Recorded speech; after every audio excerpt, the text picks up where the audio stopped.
السلام علیکم ناظرین، آپ دیکھ رہے ہیں چینل سمیز نیوز اور میں ہوں انم حسین۔ آج کی اس ویڈیو میں ہم آپ کو سندھ میں موجود ایک تاریخی قلعے کوٹ ڈیجی کے بارے میں بتائیں گے۔ پاکستان کی سرزمین قدرتی حسن سے تو مالا مال ہے ہی، لیکن یہاں متعدد تاریخی مقامات بھی موجود ہیں، جن میں قابل ذکر وہ حیرت انگیز قلعے بھی شامل ہیں جو مختلف بادشاہوں کے ادوار میں تعمیر کیے گئے تھے۔ شاہی قلعہ، لال قلعہ، رنی کوٹ، عمر کوٹ کا قلعہ ہو یا کوٹ ڈیجی کا قلعہ، قدیمی دور میں تعمیر ہونے والے تاریخی قلعے آج بھی کسی حد تک اپنی شان و شوکت کے ساتھ موجود ہیں اور اپنے ساتھ جڑے حکمرانوں کے جاہ و جلال کی داستانیں بھی بیان کرتے ہوئے محسوس ہوتے ہیں۔ ان قدیم آثار میں ان کے ماضی کی جھلکیاں بھی دیکھی جا سکتی ہیں۔ 5000 سالہ قدیم تہذیب کی حامل سندھ دھرتی پر بھی صدیوں پرانے 3 بڑے قلعے موجود ہیں، جن میں کوٹ ڈیجی، رنی کوٹ اور عمر کوٹ کا قلعہ شامل ہیں۔ آج ہم آپ کو سندھ دھرتی پر واقع ایسے ہی ایک تاریخی قلعے کوٹ ڈیجی کے حوالے سے بتا رہے ہیں۔ قلعے کی سیر کرنے کے لیے آنے والوں کو یہاں کے مناظر آج بھی مبہوت کر دیتے ہیں۔ یہ قلعہ اپنی بناوٹ، خوبصورتی اور ساحرانہ کشش کے باعث نہ صرف برِ صغیر بلکہ دنیا بھر میں شہرت کا حامل ہے۔ کوٹ ڈیجی کا قلعہ 100 فٹ اونچی پہاڑی پر بنا ہوا ہے اور بناوٹ میں اپنی مثال آپ ہے۔ کوٹ ڈیجی کے قلعے میں اس دور کے معماروں نے اپنی کاریگری کے ایسے نقوش ثبت کیے ہیں کہ دیکھنے والا ان کی ہنرمندی کی داد دیے بغیر رہ ہی نہیں سکتا۔ مشرق کی جانب اس قلعے میں داخل ہونے کا مرکزی دروازہ ہے، جو اپنی بناوٹ کی وجہ سے قلعے کے مکینوں کو بیرونی حملہ آوروں سے تحفظ فراہم کرتا ہے۔ یہ دروازہ، جسے شاہی دروازے کا نام دیا گیا تھا، حقیقتاً اس دور کے انجینئروں کا باکمال شاہکار ہے۔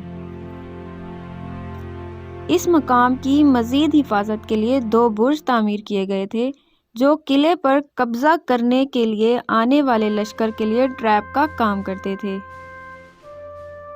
ان برجوں تک رسائی صرف مشرقی سمت سے ہی ممکن ہے، جبکہ آہنی میخوں سے سجے لکڑی کے دروازے شمالی دیوار کے مغربی کونے میں موجود ہیں۔ یہ آہنی میخیں قلعے کی بہترین دفاعی نظام کا